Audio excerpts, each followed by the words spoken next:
The drumbeat of a possible war with Iran growing louder. Why? What's the urgency?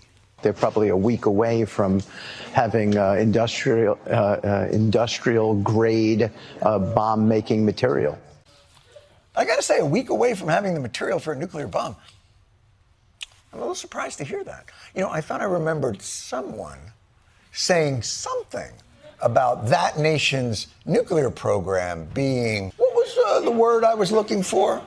Iran's key nuclear enrichment facilities have been completely and totally obliterated. That's right. I remember Trump saying, we totally obliterated their nuclear program, and yelling at people who questioned it, which makes me wonder, how obliterated was it? It was obliterated like nobody's ever seen before.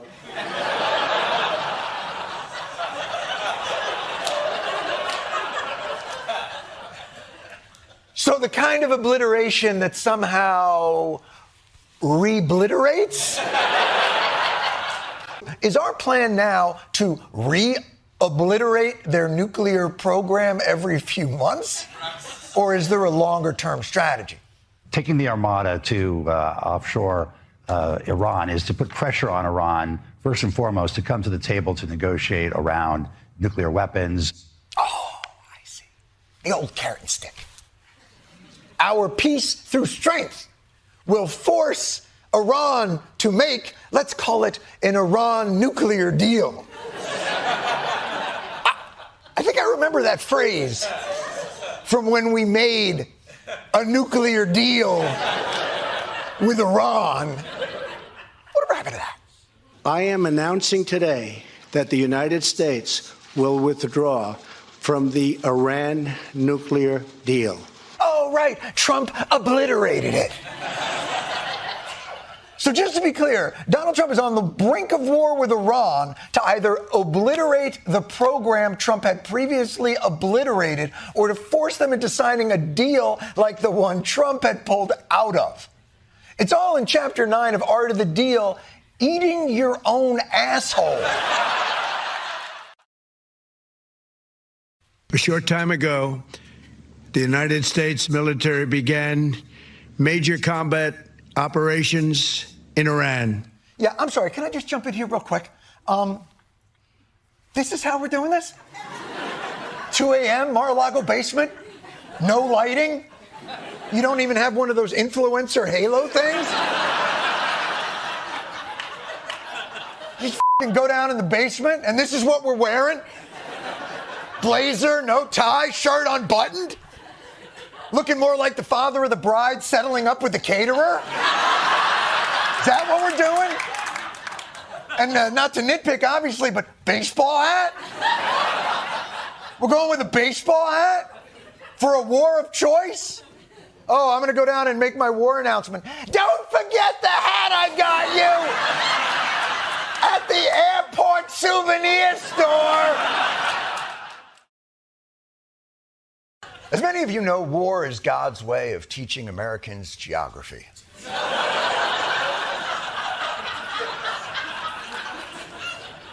And class is in session. I give you the Strait of Hormuz. Of course, Gen Z will tell you, no Hormuz is 100% straight. But it's a passageway choke point for 20% of the world's oil, kind of a lazy river for fossil fuels. And you guys, you're not going to believe what Iran did after we attacked them. Breaking news. The Supreme Leader said that the Strait of Hormuz, which is a critical shipping lane for nearly 20% of the world's crude oil, will remain closed. Oh, wait. Is this because of the incessant bombing? Oh, we're going to play the one card we have to stop you from collapsing all of our infrastructure. Real mature. Well, you know what? Close it. See if we care. Gas prices up, diesel prices up, jet fuel prices up. Come on, open it back up. Come on. How dare Iran inconvenience our commute? But Iran has now closed the Strait of Hormuz, leading to surging gas prices and risking the global economy. Of course, there was no way to know that that was going to happen.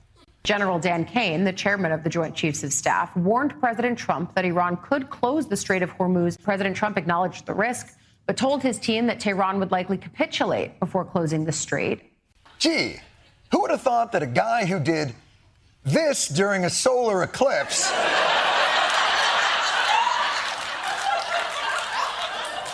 would ignore a warning? President Trump issues a deadline to open the Strait of Hormuz by Monday night, or he says he'll, quote, obliterate Iranian power plants. A few moments later. The president just posting moments ago, he has now decided to, quote, postpone any and all military strikes on Iranian power plants. The president claiming the U.S. has been negotiating with Iran over the weekend, calling them in-depth, detailed, and constructive conversations. I must applaud the president for stepping back from the cliff of escalation and engaging Iran in productive talks. Iran has responded, its state media saying there are no talks. Well, now we're in the uncomfortable position of who to believe.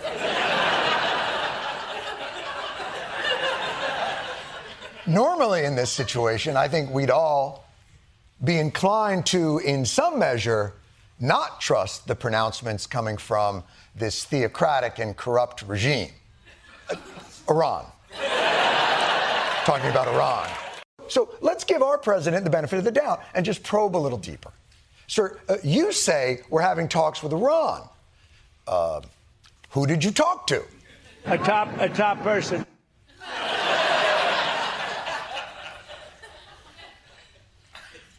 A top person?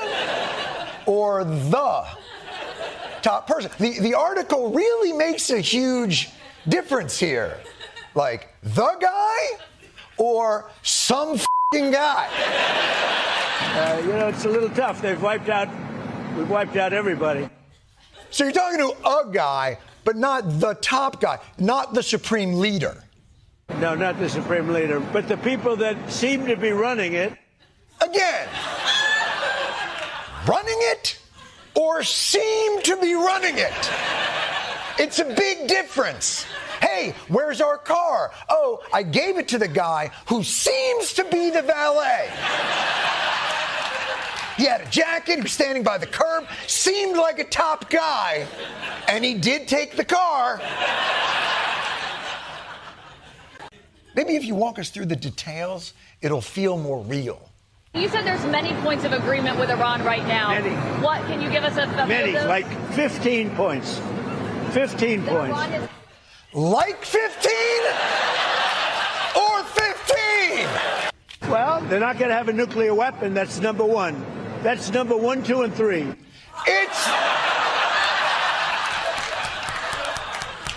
I want to believe this is real, but there's no way that your 15-point agreement, 1, 2, and 3 are no nuclear. First of all, that makes it a 13-point agreement, just right off the bat.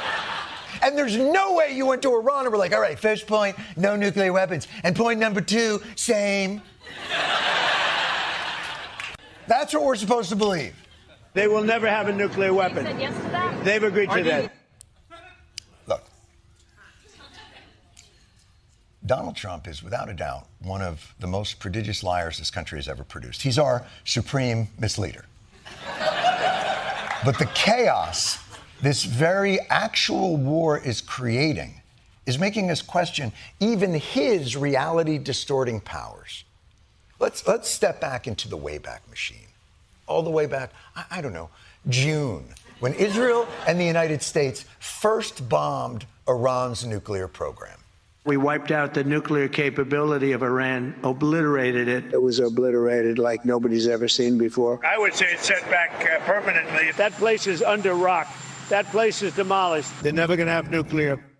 Never. Permanently. Obliterated. I'm sorry, Caitlin Collins, you have a question.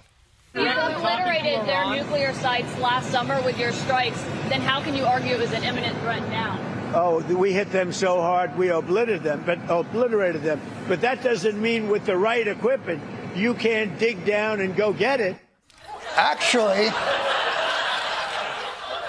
I think it's exactly what it means. To obliterate, to destroy completely, leaving nothing behind. There's nothing in here about, well, we completely obliterated it, unless they have shovels. But as many of you know, it's the 1 month anniversary of the Iran war. And as we all know, 1 month is the escalated threat anniversary. If the Strait of Hormuz is not immediately open for business, we will conclude by blowing up and completely obliterating all of their electric generating plants, oil wells, and Karg Island. You better open that strait or we're going to blow you up.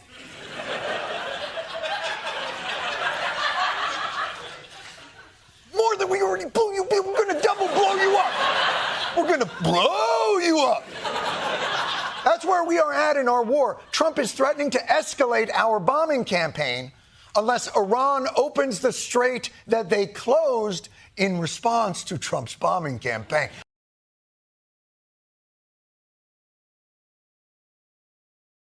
President Trump marches to victory. The announcement really sparked a huge surge on Wall Street. New record highs on the S&P 500 and the NASDAQ. Most of the points are already negotiated and agreed to. You'll be very happy. A great and brilliant day for the world. Wow.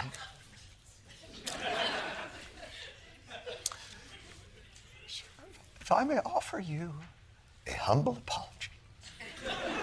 I was one of the naysayers who said this president got us into a war on an impulse. I said this president didn't have a plan for a coherent exit strategy. I said this president was cavalier about the damage that this war of choice would cause. I said this president seems to slosh when he moves. I said all of those things, and I would like to take back 3 of those statements. He does slosh. Because of Trump's brilliant interdimensional Jedi mind, he basically got everything he wanted from Iran. Iran has removed or is removing all of the sea mines. No money will exchange hands in any way, shape, or form. They will never have a nuclear weapon. The USA will get all nuclear dust. The enriched uranium was a huge part of this war. And the fact that Iran has agreed to transfer all of its enriched uranium to the United States, it's a win. The Iranian Foreign Ministry says Iran's enriched uranium is not going to be transferred anywhere under any circumstances. All right, so there's still a couple of fine details to work out on the nuclear aspect, but the truth is we only fought this war to get Iran to open the Strait of Hormuz. That they closed when we started this war. But let's keep the main thing the main thing. Iran has just announced that the Strait of Hormuz is fully open and ready for business and full passage. You heard it straight from the president. He declared the Strait of Hormuz is open. Iran declared the Strait of Hormuz closed. Oh, boy. All right. Iran is directly contradicting President Trump, and he's not going to like that. On Truth Social, he wrote the following: the United States is going to knock out every single power plant, every single bridge in Iran. No more Mr. Nice Guy. No more Mr. Nice Guy. Say hello to Senor War Crime. Breaking news, Axios now reporting that the U.S. and Iran have reached a peace deal. Trump says he's, quote, meeting now in the Situation Room to make a final determination. Yes. Now, you could be forgiven for being skeptical. If you remember, I believe we've been here before. We were very close to a deal a couple of weeks ago. They are getting very close to making a deal. And of course, getting close a few days before that. I think we're getting close to maybe doing a deal. Because I think the week before that, you remember, it was very possible. We've had very good talks over the last 24 hours, and it's very possible that we'll make a deal. It reminded me of the 2 weeks before that. When it was not just possible, but really already agreed to. Many of these things have been negotiated and agreed to. Which was based on the optimism we'd had from the one day before that. We're very close to making a deal. Which was all based on the fruits of the efforts of the position that we were in 3 weeks prior. I think there's a very good chance we're going to end up in a deal. If I were a betting man, I'd bet for it. Well, good enough for me. Hello, Kalshi Market.